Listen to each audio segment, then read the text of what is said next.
ऐसा नोटिस किया है कि मतलब अभी बहुत सारे ऐसे टॉपिक्स हैं जो मैंने टच नहीं किया था। लाइक फिजिक्स में कोई इंस्टेंस में देखो तो सेंटर ऑफ मास और आरबीडी, तो उनका बैकलॉग बहुत सारा है और करंट टॉपिक्स भी साइमल्टेनियसली चल रहा है। सो ऐसा होता है कि अगर मैं बैकलॉग्स देख रही हूँ तो फिर मेरा करंट टॉपिक पे चला जाता है कंट्रोल, और अगर मैं करंट टॉपिक देख रही हूँ तो बैकलॉग्स और बढ़ रहा है। ठीक है, तो फिर तो वो मैनेज नहीं होता। हाँ, वो मैनेज नहीं। एक्चुअली ये भी फिर से एक प्लानिंग से रिलेटेड ही डाउट हो गया कि हम वो मैनेज नहीं कर पा रहे हैं। तो जो प्लानर हम बना रहे हैं उसमें हम एक सेक्शन रख रहे हैं होमवर्क और एक सेक्शन रख रहे हैं सेल्फ स्टडी। तो सेल्फ स्टडी में हम बैकलॉग डालेंगे और होमवर्क में अपना करंट डालेंगे। अब देखो, एक तो हमें क्या करना है, हमें लॉन्ग टर्म गोल और शॉर्ट टर्म गोल भी थोड़े से समझ के चलने पड़ेंगे पहले से। इस चीज़ को दिमाग में रखना बहुत ज़रूरी है, क्योंकि लॉन्ग टर्म में क्या क्या आ रहा है। जैसे सपोज मैं बोलता हूँ कि आज से 15 डेज के बाद में तुम्हारा कोई टेस्ट है, सो आफ्टर 15 डेज जो टेस्ट है उसको तुम लॉन्ग टर्म गोल में पहले से ही अरेंज कर लो, तो तुम्हें ये पता चल जाएगा कि सेल्फ स्टडी में क्या क्या करना है। सेल्फ स्टडी सारी एक साथ करने की कोशिश करोगी, नहीं हो पाएगा।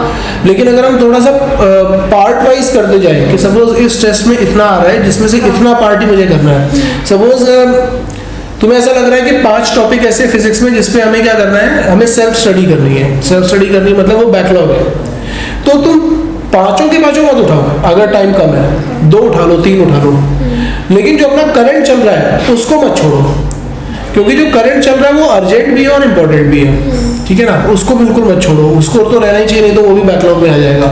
होमवर्क पहली प्रायोरिटी है, वो होगी।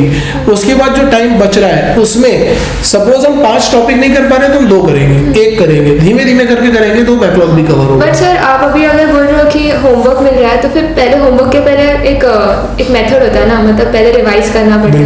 बट अक्सर मैंने देखा है कि मेरा रिविजन टाइम काफ़ी ज़्यादा है, एंड मतलब मेरे को ऐसा वो प्रॉपर डिस्ट्रीब्यूशन नहीं हो रहा है कि कितना मुझे रिविजन के लिए टाइम देना है और कितना मुझे एक्चुअली होमवर्क के लिए टाइम देना है। अभी जितना मेरा प्लानर का अकॉर्डिंगली है, तो मेरा ऐसा लग रहा है कि 75% रिविजन के लिए जा रहा है और 25% होमवर्क के लिए, which should be the other way around I feel. नहीं, क्योंकि बट फिर मेरा उसके कारण होमवर्क ही नहीं होता ना।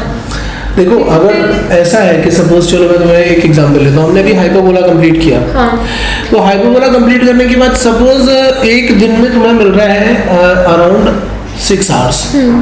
6 आवर्स में तुमने क्या किया, फॉर फर्स्ट 4 आवर्स तुमने पूरा हाइपरबोला रिवाइज किया, ठीक है, और रिमेनिंग 2 आवर्स के लिए तुमने उसको सॉल्व किया, तो शायद नहीं हो पाएगा कंप्लीट। नेक्स्ट डे तुम्हें फिर से 4 घंटे थोड़ी ना रिवाइज करना है। नेक्स्ट डे तो तुम्हें सॉल्व भी करना है ना, तो नेक्स्ट डे मतलब मुझे वापस रिवाइज नहीं करना है ना, मतलब नहीं। एक दिन तुमने अगर थॉरोली रिवाइज कर लिया, थॉरोली रिवाइज करने का मतलब है कि हम क्या कर रहे हैं, सारे नोट्स देख रहे हैं, सारे एग्जांपल्स देख रहे हैं, और हो सकता है कि और कुछ भी इलस्ट्रेशंस भी देखें, और साइमल्टेनियसली फॉर्मूला को प्रिपेयर कर रहे हैं। तो सब कुछ एक साथ प्रिपेयर हो गया ना।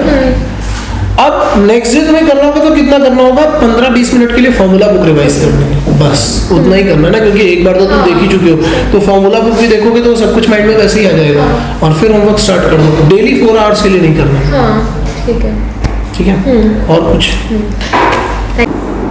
Stay connected with us on YouTube channel Machephy Eduworld and Facebook page Machephy Eduworld to get such informative videos, the problems of students and their solution which they are facing during the JEE preparation।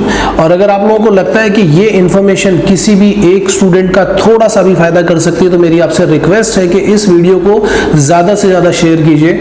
हो सकता है आप Facebook पे share कर सकते हो, या WhatsApp पे शेयर कर सकते हो, किसी ग्रुप में शेयर कर सकते हो, सोसाइटी ग्रुप में, या अपने फैमिली मेंबर्स को, फ्रेंड्स को, किसी को भी शेयर कर सकते हो, करो, जिससे बच्चों को थोड़ी सी हेल्प मिले, उनको मोटिवेशन में थोड़ी हेल्प मिले, उनकी प्रॉब्लम के सॉल्यूशन उनको मिल सके। और वीडियो लेक्चर्स के लिए भी आप हमारे चैनल को रिकमेंड कर सकते हैं। थैंक्स।